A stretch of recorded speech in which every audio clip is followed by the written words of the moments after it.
کہ میر محفل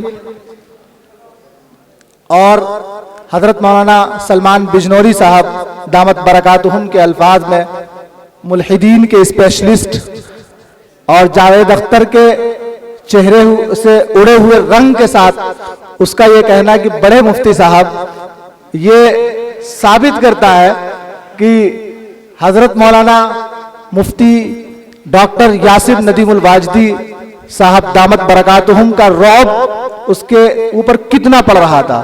ہم اس مجلس میں موجود تھے اور آپ دھیان سے دیکھیں گے تو پوری ڈیبیٹ میں اکثر وہ مفتی صاحب کی طرف دیکھ رہا ہے اور آپ جو اس کے چہرے کا رنگ اڑا ہوا دیکھ رہے ہیں میں سمجھتا ہوں کہ وہ مفتی صاحب کا رعب تھا جو اللہ نے اس کے دل میں ڈالا تھا. میں درخواست کروں گا بغیر کسی تمہید کے حضرت مولانا مفتی ڈاکٹر یاسر ندیم الواجدی صاحب دامت برکاتہم سے کہ وہ آئیں اور اپنے کلمات عالیہ سے ہم سامعین کو مستفید فرمائیں.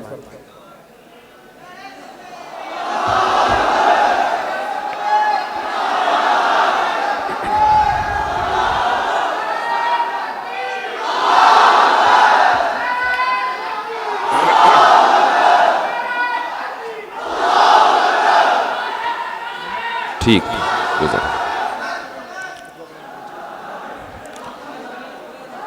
بسم اللہ الرحمن الرحیم.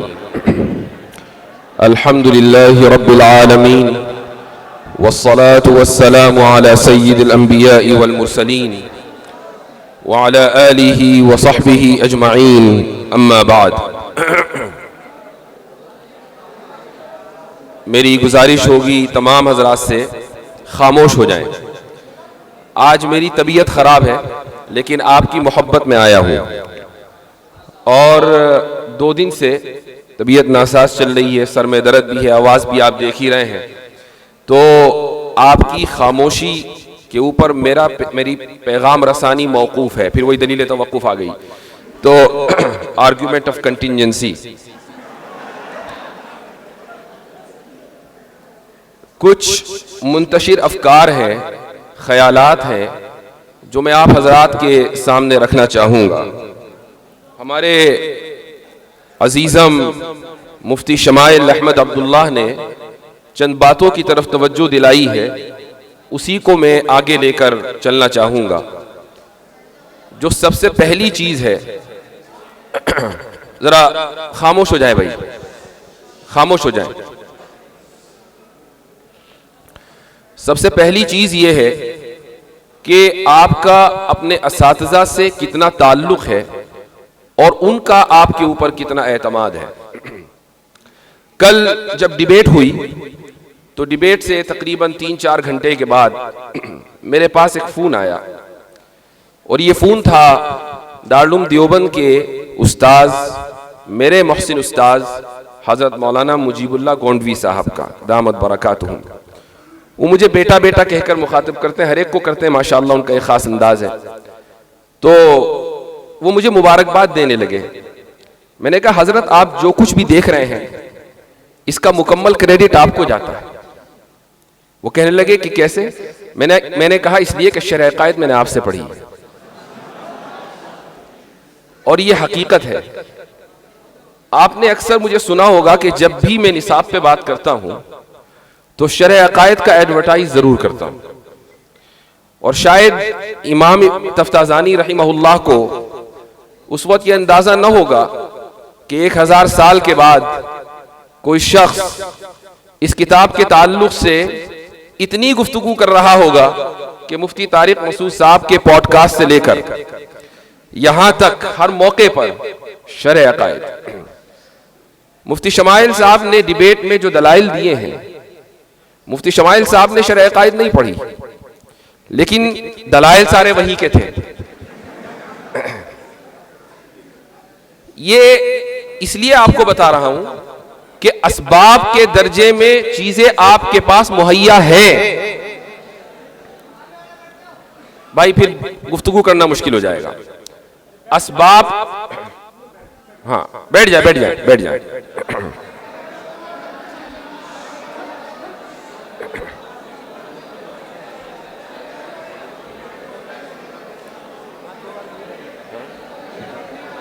بیٹھ جائیں بیٹھ جائیں بیٹھ جائیں،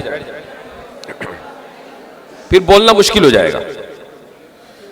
تو اسباب کے درجے میں چیزیں آپ کے سامنے موجود ہیں، آپ کے لیے مہیا ہیں.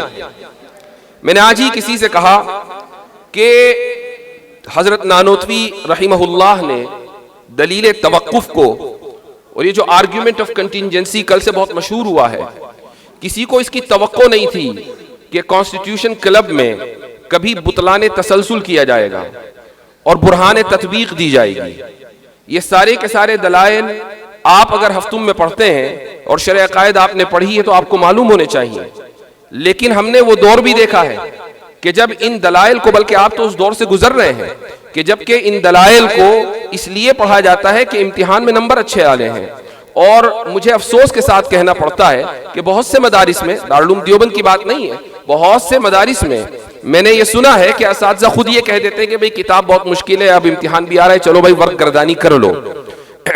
تو اگر کل ہم نے ایک ایسی ڈیبیٹ میں کہ سامنے ایک ملحد تھا، ملحدوں کا بہت بڑا چہرہ تھا، اور آڈینس میں جے این یو کے پروفیسرز اور کہاں کہاں کے لوگ یہ سب موجود تھے، اور وہاں دلیل توقف کے جس کو حضرت نانوتوی رحمہ اللہ نے تقریر دل پذیر میں لکھ دیا، یعنی آرگیومنٹ آف کنٹینجنسی، وہ مفتی شمائل صاحب پیش کر رہے تھے، اور بطلان تسلسل وہ مفتی شمائل صاحب پیش کر رہے تھے.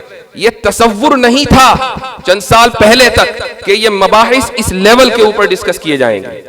لیکن الحمدللہ یہ ہمارے مدارس کا جو نصاب ہے یہ اتنا مضبوط ہے کہ صرف اس کو لسان قوم چاہیے.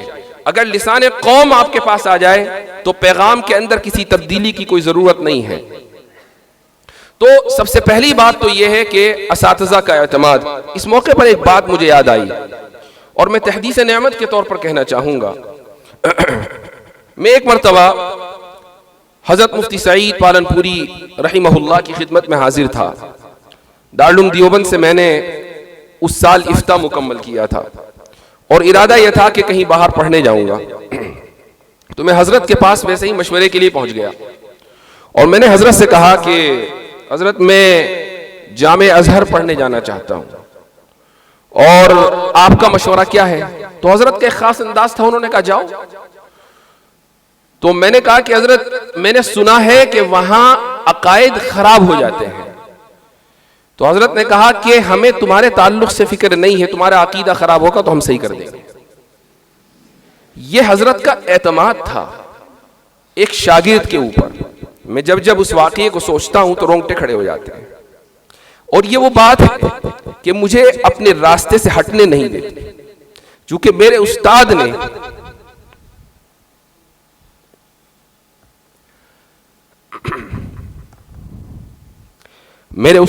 جو اعتماد مجھ پہ کیا تھا، اس اعتماد کی لاج رکھنی بہت ضروری ہے، اور انشاءاللہ میں لاج رکھوں گا.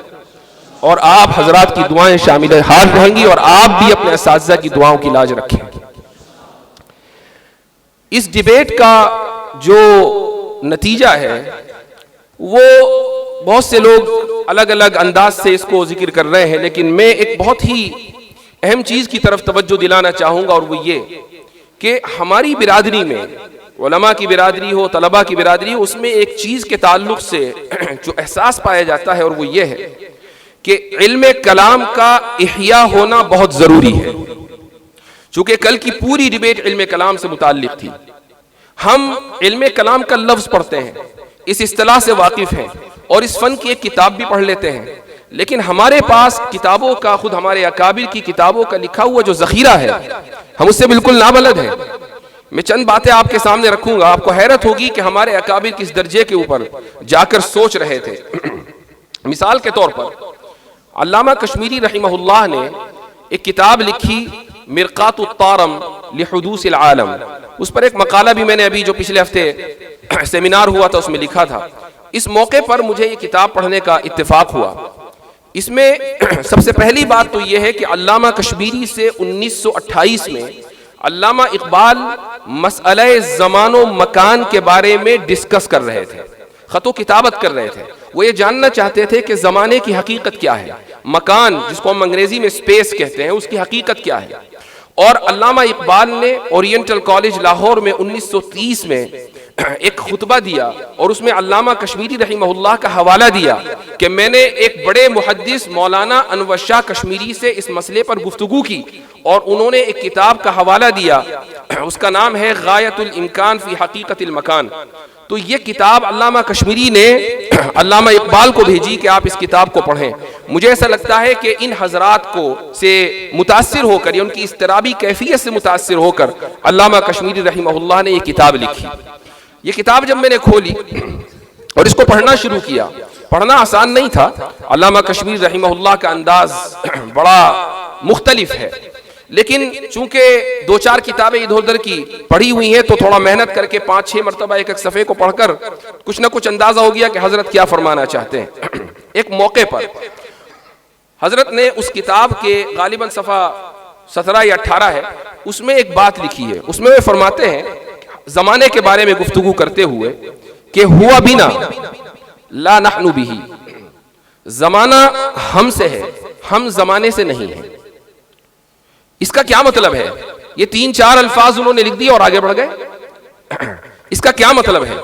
زمانے کی حقیقت کیا ہے؟ اس تعلق سے گفتگو ارسطو کے زمانے سے ہو رہی ہے کہ زمانہ کیا ہے۔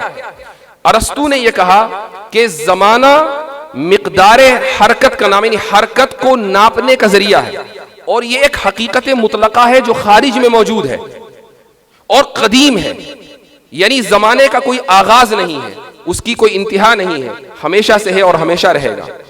اس کے بعد پھر افلاطون آیا، اس نے کہا کہ نہیں، زمانہ حقیقت مطلقہ تو ہے لیکن مخلوق ہے۔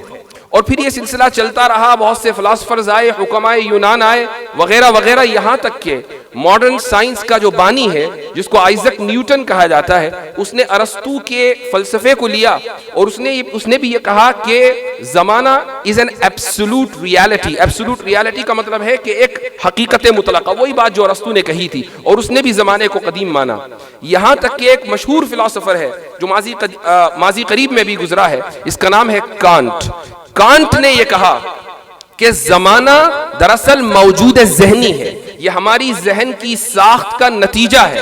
کیا مطلب؟ یعنی زمانہ ہمارے ذہن کی ساخت کا نتیجہ اس لیے ہے تاکہ ہم اپنے تجربات کو مرتب کر سکیں، ورنہ ہم کبھی بھی اپنے تجربات سے استفادہ حاصل نہیں کر پائیں گے اگر زمانہ نہیں ہوگا۔ زمانہ خارج میں موجود نہیں ہے۔ علامہ کشمیری رحمہ اللہ ان تمام مباحث سے واقف تھے۔ وہ ارسطو کے فلسفے سے واقف تھے، وہ افلاطون کے فلسفے سے واقف تھے، وہ آئزک نیوٹن کی رائے سے واقف تھے، وہ کانٹ کے فلسفے سے واقف تھے، اور یہی وجہ ہے کہ انہوں نے کانٹ کے اس فلسفے کو ترجیح دی اور یہ کہا کہ زمانے کے بارے میں کہ الزمان ہوا بھی لا نحن بھی ہوا بنا، کہ زمانہ ہم سے ہے، یعنی ہمارے ذہن میں ہے، وہ موجود ذہنی ہے، زمانہ خارج میں حقیقت مطلقہ نہیں ہے۔ یہ بات مرقات الطارم میں حضرت علامہ کشمیری رحمہ اللہ فرما رہے ہیں، لیکن اس کے بعد جو انہوں نے ایک جملہ فرمایا وہ ہے کل کی ڈیبیٹ سے متعلق۔ حضرت فرماتے ہیں کہ وَإِذًا لَا مَعْنَى لِإِلْزَامِ تَعَطُّلِ الْفَيْضِ وَنَحْوِهِ۔ اب کیا مطلب ہے اس کا؟ عبارت بظاہر جناتی ہے لیکن اس کے پیچھے وسیع مفاہیم چھپے ہوئے ہیں۔ کل جاوید اختر نے اپنی باری میں جب وہ ڈیبیٹ کر رہے تھے تو انہوں نے ایک بات کہی، انہوں نے یہ کہا کہ بھائی خدا اگر ہمیشہ سے ہے تو وہ کائنات بنانے سے پہلے کیا کر رہا تھا؟ یہ سوال آیا تھا۔ اب اس کا جواب کہیں اور نہیں ہے، خود علامہ کشمیری نے ان 3 الفاظ میں دے دیا۔ اذن لا معنی لِإِلْزَامِ تَعَطُّلِ الْفَيْضِ وَنَحْوِهِ۔ کیا مطلب ہے اس کا؟ اس کا مطلب یہ ہے کہ اگر زمانہ ہم سے ہے، زمانہ خارج میں حقیقت مطلقہ نہیں ہے، تو پھر یہ اعتراض ہی لازم نہیں آتا کہ زمانے سے پہلے خدا کیا کر رہا تھا، چونکہ زمانہ تو خارج میں ہی نہیں۔ اب یہ بات 3-4 الفاظ میں حضرت علامہ کشمیری رحمہ اللہ نے اپنی کتاب کے اندر لکھ دی ہے، لیکن یہ ہماری کمی ہے کہ ہم ان مباحث سے واقف نہیں ہیں، ہم ان کتابوں سے واقف نہیں ہیں۔ تو جب میں یہاں طلبہ عزیز سے مخاطب ہوتا ہوں اور ایسا کئی مرتبہ ہوا تو میری کوشش یہ رہتی ہے کہ میں علم کلام کے احیاء کے تعلق سے طلبہ کی توجہ مبذول کراؤں، اساتذہ کی توجہ مبذول کراؤں، یہ وہ کتابیں ہیں کہ جن کو سبقاً درساً ہمیں پڑھنے کی ضرورت ہے۔ اگر یہ کتابیں ہم پڑھیں گے تو دنیا کے کسی بھی فورم پر جا کر ہم گفتگو کر سکتے ہیں، ڈیبیٹ کر سکتے ہیں، مکالمہ کر سکتے ہیں۔ ضروری یہ ہے کہ آپ اپنے اسلاف کی تراث سے جڑیں اور ان کی لکھی ہوئی کتابوں اور ان کی چھوڑی ہوئی تحریرات سے آپ استفادہ کریں، تب جا کر یہ ممکن ہوگا کہ آپ ان فورمز پر جا کر گفتگو کر سکیں گے۔ ایک اور بات کل کی ڈیبیٹ میں آئی تھی، اور وہ یہ تھی کہ جب ویسے عام طور سے سوال جواب ہوتا ہے اور خصوصاً جب اتنا ٹینسڈ ماحول ہو، آپ کو اس کا اندازہ نہیں ہے، چونکہ ہم اس کمرے میں موجود تھے جہاں 200 افراد تھے اور ماحول بڑا ٹینس تھا۔ ابھی مفتی شمائل صاحب اپنی بات کر رہے تھے، اب یہ تھا کہ بھئی اب جاوید اختر کیا کہیں گے، وہ جاوید اختر نے اپنی بات کہی، میرے ذہن میں یہ چل رہا تھا کہ مفتی شمائل کیسے اس کا جواب دیں گے، اور ٹینس ماحول، ہر ایک آدمی اس سے متاثر تھا۔ اب سوال و جواب کا سیشن شروع ہوا تو بات جینوسائیڈ کے اوپر آ گئی، غزہ میں جو حالات چل رہے ہیں، کہ بھئی اللہ تعالیٰ اگر عادل ہے اور اس کی صفت عادل ہے تو پھر آخر وہ ظلم کو روا رکھے ہوئے کیوں ہے، وہ مداخلت کر کے اس ظلم کو کیوں نہیں روک دیتا۔ یہ بات وہاں آئی اور مفتی شمائل صاحب نے جو جواب دیا وہی حقیقی جواب ہے۔ جواب یہ تھا کہ اللہ تعالی الحکیم ہے، وہ العلیم ہے، یعنی اس کی حکمت انلیمیٹڈ، انفینٹ، یعنی غیر محدود ہے، اور اس کا علم غیر محدود ہے۔ اگر آپ اس کے ایک ایک فعل، جو خود افعال اس کے غیر محدود ہیں، ایک ایک فعل کی حکمت کو جاننے کا مطالبہ کریں تو آپ خود اپنے آپ کو العلیم بنانا چاہتے ہیں، جو ممکن نہیں ہے۔ چونکہ اگر آپ کے ذہن میں تمام کی تمام غیر محدود حکمتیں آ جائیں تو علم غیر محدود ہو جائے گا، اور پھر آپ بھی الحکیم ہوں گے اور آپ بھی العلیم ہوں گے، اور یہ ممکن نہیں ہے۔ تو اس لیے اللہ تعالیٰ کی ہر حکمت کو جاننا ممکن نہیں ہے۔ تو اللہ کی کوئی نہ کوئی حکمت ہوگی کہ بچے مرتے ہیں، عورتوں کا ریپ ہوتا ہے اور نقصان ہوتا ہے، زلزلے آتے ہیں اور طوفان آتے ہیں اور طرح طرح کی آفات و بلیات و مصائب آتے ہیں، یہ اللہ تعالیٰ کی اس میں حکمتیں ہیں۔ لیکن یہاں پر ایک بات کا اور اضافہ میں کرنا چاہوں گا۔ حضرت شاہ صاحب رحمہ اللہ نے حجت اللہ البالغہ میں شروع میں ایک مبحث ذکر کیا ہے، اور یہ ہے حسن اور قبح کا۔ بالکل شروع میں یہ مبحث آتا ہے، اس میں اشاعرہ کا جو انہوں نے نظریہ پیش کیا ہے وہ یہ ہے کہ اشاعرہ کے نزدیک حسن اور قبح نقلی ہے، عقلی نہیں ہے۔ کیا مطلب؟ اس کا مطلب یہ ہے کہ اللہ نے جس کام کو حسن قرار دیا، جس کا حکم دیا وہ حسن ہے، اور اللہ نے جس کام سے روکا وہ قبیح ہے، اور اللہ کے کسی بھی فعل میں اور کسی بھی کام میں قبح ممکن نہیں ہے۔ یہ اشاعرہ کا نقطہ نظر ہے۔ اب اس نقطہ نظر کو اس سوال کے اوپر فٹ کریں، جب اللہ کا کوئی بھی کام قبیح نہیں ہے، اس کا ہر کام حسن ہے، اور مالک الملک ہے، وہ اپنی ملکیت میں جس طریقے سے چاہے تصرف کرے۔ آپ لبرلز کو یہ کہیں کہ بھائی تم عورتوں کو ابورشن کی اجازت دیتے ہو، کیوں؟ وہ یہ کہتے ہو کہ بھائی میرا جسم میری مرضی کا اصول ہے نا، یہ اس عورت کا جسم ہے، اس کی مرضی ہے، وہ چاہے اسقاط حمل کرائے یا اسقاط حمل نہ کرائے، تم اس کو مکمل تصرف کا اختیار دیتے ہو، یہاں تک کہ پیٹ میں پلنے والے بچے کی جان لینے کا اختیار دیتے ہو۔ یہ اختیار تم خدا کو کیوں نہیں دیتے؟ کیا یہ اس کی ملکیت نہیں ہے؟ کیا ہم اس کے مملوک نہیں ہیں؟ کیا یہ دنیا اس کے تصرف میں نہیں ہے؟ صاحب تصرف اور صاحب ملک اپنی ملکیت میں جس طریقے سے چاہے تصرف کرے وہ حسن ہی حسن ہوگا۔ ایک مجسمہ ساز اگر مجسمہ بنانے کے بعد مجسمہ توڑ دے تو کون ہے جو اس سے سوال کرے؟ ایک تصویر بنانے والا تصویر بنانے کے بعد تصویر کو پھاڑ دے تو کون ہے جو اس سے سوال کرے؟ خدا نے اس جہاں کو بنایا ہے، سوارا ہے، یہ خدا جانے کہ وہ اس جہاں کے ساتھ کیا کرے گا۔ یہ اشاعرہ کا نقطہ نظر ہے جو حجت اللہ البالغہ میں ذکر کیا گیا ہے۔ یہ جو میں نے یہ سارے مباحث جو آپ کے سامنے میں ذکر کر رہا ہوں اور ڈیبیٹ سے جو کل مکالمہ ہوا ہے اس کا ریفرنس دے رہا ہوں، یہ صرف بتانا مقصد ہے کہ آپ کے پاس وہ تمام مباحث کتابوں میں لکھے ہوئے ہیں۔ یہ کوئی کتابیں یورپ سے نہیں آئی ہیں کہ جن کو پڑھ کر مفتی شمائل نے کل جوابات دیے تھے۔ یہ کتابیں کوئی ایسی لائبریریوں میں نہیں ملتی کہ جہاں آپ پہنچ نہ سکیں، یہ ایسی زبانوں میں نہیں لکھی ہوئی ہیں جس کو آپ پڑھ نہ سکیں، یہ آپ ہی کی زبان میں لکھی ہوئی ہیں، آپ ہی کی بڑوں کی لکھی ہوئی ہیں، آپ ہی کے یہاں دستیاب ہے، اور بہت سو کے یہاں الماری میں رکھی ہوئی بھی ہیں۔ کام صرف اتنا کرنا ہے کہ اٹھانا ہے اور پڑھنا ہے۔ تو میرے بھائیوں، دوستو، میرا صرف یہی پیغام ہے کہ اپنے آپ کو آپ اپنے اکابر کے منہج سے اور ان کی تراث سے جوڑیں، اور انشاءاللہ آپ دیکھیں گے کہ آپ میں کا ہر ایک شخص مفتی شمائل ہوگا، آپ میں کا ہر ایک شخص اس مرتبے پر فائز ہوگا کہ جہاں اللہ سبحانہ و تعالی آپ سے احقاق حق اور ابطال باطل کا کام لے گا۔ مفتی شمائل صاحب نے آخر میں ایک بات ذکر کی اور بڑی اچھی ذکر کی، اور وہ یہ کہ طرح طرح کا تعصب مختلف جگہوں پر پایا جاتا ہے۔ ایک نئی قسم کا تعصب ہے ادارہ جاتی تعصب۔ مفتی شمائل اگر نہ بھی کہتے تو میں یہ بات ضرور کہتا ہوں کہ کل کے بوسے نے اس تعصب کی دیوار کو ختم کر دیا تھا۔ یہ حقیقت ہے کہ آج اگر ایک ندوی فاضل کا دیوبند کے طلبہ استقبال کر رہے ہیں تو اگر تعصب کسی کے ذہن میں ہوتا تو یہ استقبال نہ ہو رہا ہوتا۔ مفتی شمائل صاحب آج کے دن کے ہیرو ہیں، اور ندوے سے پہلے دیوبند آئے ہیں، اور اس کے بعد انشاءاللہ ندوے جائیں گے، اور میں بھی انشاءاللہ شاید جاؤں، ابھی طے نہیں ہے، اب وہ خبر پہنچ جائے گی وہاں، وہ منہ سے نکل گیا، واپس لیتا ہوں، رجوع کرتا ہوں۔ ایک اور بات میں بتا دوں کہ آج سے کوئی تقریباً 1.5-2 سال پہلے میری یہ کوشش ہوئی کہ جاوید اختر کو ڈیبیٹ پر بلایا جائے، اور بیچ میں کچھ لوگ تھے تو انہوں نے جاوید اختر سے رابطہ بھی کیا، اور جاوید اختر نے حامی بھر لی کہ ہاں بھائی ڈیبیٹ کریں گے، اور یہ بھی کہہ دیا کہ میں مفتی صاحب کے چینل پر ہی آ جاؤں گا، میرا اپنا کوئی چینل نہیں ہے۔ مجھے بڑی حیرت ہوئی کہ بھائی بہت زیادہ وسعت ظرفی رکھتے ہیں، اور اس میں کوئی شک نہیں ہے۔ ہماری ان سے ذاتی طور پر بھی ملاقات ہوئی ہے۔ میں ابھی جو حضرت والا فرما رہے تھے کہ ان کے لیے دعا کرنی چاہیے، ان کی ہدایت کے لیے دعا کرنی چاہیے، یہ بہت اہم بات تھی، تو انہوں نے اس کو قبول کر لیا۔ لیکن پھر کسی من چلے نے اویس اقبال والی ویڈیو ان کو دکھا دی، اور انہوں نے کہا کہ بھائی میں ان سے ڈیبیٹ نہیں کروں گا، اس لیے کہ یہ تو بولنے ہی نہیں دیتے۔ پھر وہ بات ختم ہو گئی۔ پھر انہوں نے کہا کہ میں شکاگو آ رہا ہوں، وہاں ہی مفتی صاحب رہتے تو وہیں بات کر لیں گے۔ وہ آئے، لیکن کوئی ایسی صورتحال نہیں بن پائی اور گفتگو ان سے نہیں ہوئی۔